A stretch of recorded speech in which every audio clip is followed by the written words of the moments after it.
Mendingan deg-degan tiap hari besok makan apa, makan apa, ada mujizat tiap hari, atau mendingan punya uang cukup atau beras yang cukup untuk kita bisa hidup setiap harinya. Enak yang mana?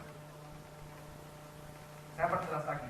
Bangsa Israel selama 40 tahun dia menyaksikan mujizat-mujizat tiap hari. Karena mana turun dari surga, betul kan? Tiap hari ada mujizat. Tetapi itu bukan kehendak Tuhan. Mujizat setiap hari itu bukan kehendak Tuhan. Karena kehendak Tuhan dia masuk ke tanah Israel supaya melimpah susu dan madunya. Engkau gak akan khawatir lagi dengan segala sesuatu yang akan menjadi penghidupanmu, dan engkau akan menguasai negeri itu, dan kamu gak perlu pusing lagi. Itu ada janji Tuhan. Jadi yang pertama, kita harus bekerja, ya. Yang kedua tadi rajin dan tekun dalam bekerja. Kita nggak bisa cuma doa, mengusahakan sesuatu. Kita harus doa dengan iman. Jadi kita bekerja juga. Yakobus lagi katakan, tunjukkan kepadaku imanmu, aku akan tunjukkan imanku lewat perbuatanku. Ya jangan cuma doa beriman, tapi kita nggak melakukan apa-apa. Karena Tuhan mencari alasan untuk memberkati kita. Tuhan cari sesuatu sehingga lalu kita kerjakan, Tuhan akan multiplikasikan.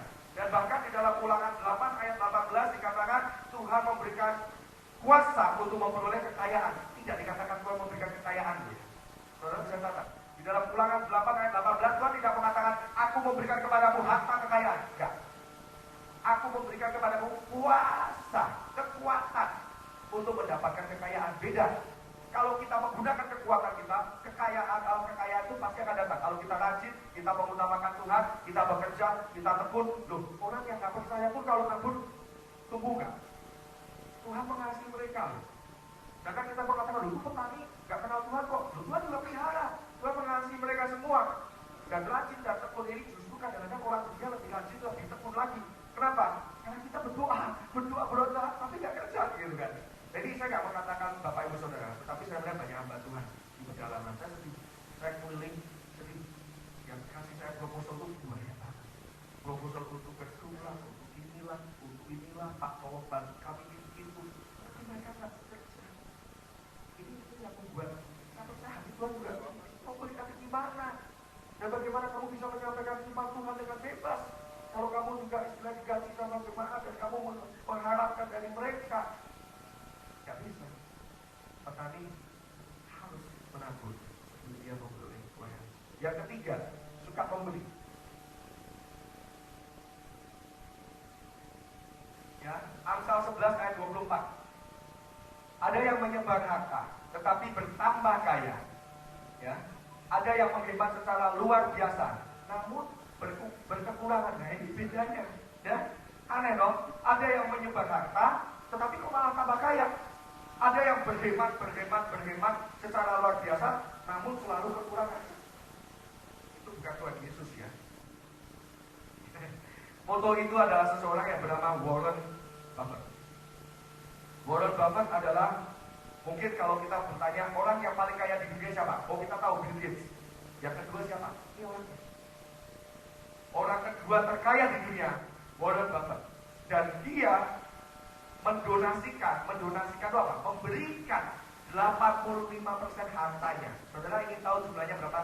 85% kekayaan dari Warren Buffett ini, kekayaannya sejumlah 44 miliar. Maksudnya US, bukan rupiah. Kalau 44 miliar rupiah, banyak yang punya di Indonesia. Ini 44 miliar US dollar atau sekitar 400 triliun lebih. 400 triliun dia sumbangkan kepada orang untuk donasi sebagai foundation dari Bill Gates Foundation, diberikan sebesar hampir ya kita taruh lagi 440 triliun. Kalau saya mau hitung-hitungan dengan saudara, seperti apa banyaknya 400 triliun itu, kebayang nggak? Penduduk Indonesia taruh kata 200 juta. Yang miskin katanya kan di bawah garis kemiskinan 50%. Oke, 100 juta nggak layak. 1 juta penduduk Indonesia itu nggak layak. Dia nggak punya pakaian yang baik, yang layak, tempat tinggalnya sudah bobrok, anaknya nggak sekolah, bahkan tidak punya akses air bersih, makan cuma sehari sekali, itu pun tempe dan tiwul. Nah dia nggak layak.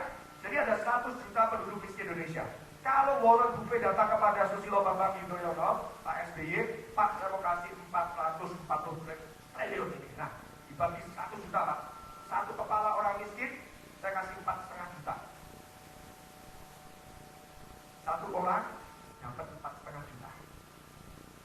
Satu keluarga punya 2 anak, miskin kan, bapak ibu, ya, miskin kan, punya anak 2, nah hitung 4 ya, jadi keluarga ibu 4 kan ya, 4 kali 4 juta lah, ibu dapat 16 juta. Yang punya anak 12 langsung kayak sudah ketawa. Anakku 12 dapat 50 juta. Ya sama bapak, waduh 60 juta lebih. Itu kalau dibagikan dari satu orang yang memberi 400 triliun lebih. Kenapa dia bisa memberi? Tahu enggak saudara? Dia orang Yahudi. Orang Yahudi. Kenapa orang Yahudi kaya-kaya? Saya percaya orang Yahudi itu karena dia tahu prinsip. Ya, kita katakan loh, kita kan perjanjian baru, harusnya lebih baru, baik lagi dong perjanjiannya dengan mereka. Loh memang benar, tapi pertanyaannya kita melakukan enggak? Mereka melakukan loh. Mereka kalau memberi tanggung-tanggung 85% kekayaan dia 400 triliun lebih. Itu adalah satu pemberian terbesar dalam sepanjang sejarah Amerika Serikat. Amerika negara donor terbesar karena mereka adalah yang didirikan di dalam satu prinsip kerajaan Allah. Orang-orang pendirinya adalah orang-orang Kristen. Mereka selalu memberikan kebebasan, mereka memberi. Tetapi dalam sejarah pendirian Amerika Serikat, orang inilah memberikan donor terbesar. Dan dia adalah orang Yahudi. Kalau saudara ketemu sama orang Yahudi ini, maaf ya, ketemu orang satu Yahudi, kita telanjang dengannya, kita nggak boleh bawa apa-apa, kita terjang keluar sana, ya. Pokoknya kamu cari makan, cari apa? Mungkin 10 tahun ya, dia bisa beli cinta lagi. Loh, yang satu usahanya sama 10 tahun, kita kerja tiap hari, yang jualan rokok di depan bawah jembatan itu tetap situ aja 10 tahun. Tapi kalau orang Yahudi ada ambil ya, ada telanjang. Itu kan zaman perang. Waktu mereka dikejar-kejar oleh Hitler tahun 45, mereka ditelanjangi. Kalau kalian lihat Stephen Lewis, mereka tuh lari sampai gigi emas kulit itu disembunyikan di gigi. Mereka nggak punya apa-apa lagi. Dan bahkan gigi dicabutin itu hanya satu-satunya. Dan ditelan, emas-emas itu ditelan. Mereka nggak punya apa-apa, telanjang. Tapi apa yang terjadi? Beberapa puluh tahun berikutnya, yang menguasai Amerika Serikat adalah orang-orang Yahudi. Yang menguasai Eropa orang-orang Yahudi. Kenapa? Mereka dari bangsa yang tercerai, karena mereka tahu prinsip firman Tuhan. Mereka mau memberi, mereka mengutamakan Tuhan, mereka memberikan hasil pertama dari semua tubuh. Mereka berikan semuanya dan Tuhan yang banyak. So Yesus katakan satu iota pun tidak akan lenyap. Dikatakan dalam perjanjian baru Tuhan kan ditanya, kalau gitu kamu juga ini dong melanggar Taurat? Enggak. Satu iota pun tidak akan berlalu, tidak akan pernah hilang. Perjanjian lama itu masih perjanjian. Yang membedakan kan pikiran kita sendiri. Karena kitab itu dibuat perjanjian lama, perjanjian baru. Bukan. Semua perjanjian masih berlaku. Jangan dihilangkan yang lama. Kita pikir yang begini, ini hilang. Ini hilang. Tidak bisa. Semuanya itu kontinu dan digenapi oleh Tuhan Yesus Kristus. Tetapi penggenapan itu tetaplah berlaku. Karena pada saat siapa yang memberikan dan menghormati kepada Tuhan terlebih dahulu, lumbungnya akan penuh. Dan siapa yang memberi, maka dia akan diberi. Itu sudah pasti. Jadi orang Yahudi hebat-hebat karena mereka diajar keuangan. Mereka tahu 2000 bahkan perjanjian lama mereka membaca kitab Torah, ya Taurat. Sama ada satu buku lagi itu menceritakan bagaimana mereka berbisnis, bagaimana itu nilai-nilai semua, nilai-nilai Alkitabiah. Makanya nggak heran mereka kaya-kaya. Bill Gates juga keturunan Yahudi. Juga kalau 2 orang kaya di dunia ini tumbang 85%-an, saya nggak tahu. Kemiskinan di Indonesia 1 orang aja sudah. Ya kan tadi saya bilang kalau punya 12 anak, 10 anak aja dan dapat 40 juta, kita bisa tampung, banyak hal. Yang 40 juta buat kita mungkin beli mobil, buat mereka, buat orang miskin, mereka makan, mereka beli pakaian, mereka bisa melakukan banyak hal. Ya, yang kelima, yang keempat, mendengarkan nasihat yang bijak. Kemiskinan dan cemooh menimpa orang yang mengabaikan didikan. Ya, tetapi siapa mengindahkan kedudukan ia dihormati.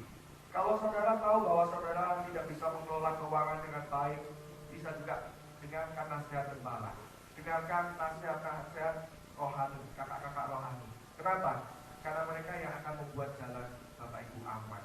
Nah, seringkali orang nggak mau mendengarkan nasihat di dalam hal keuangan. Boleh dinasihati konseling pernikahan, tetapi kalau mau diurut-urut, masalahnya juga keuangan juga.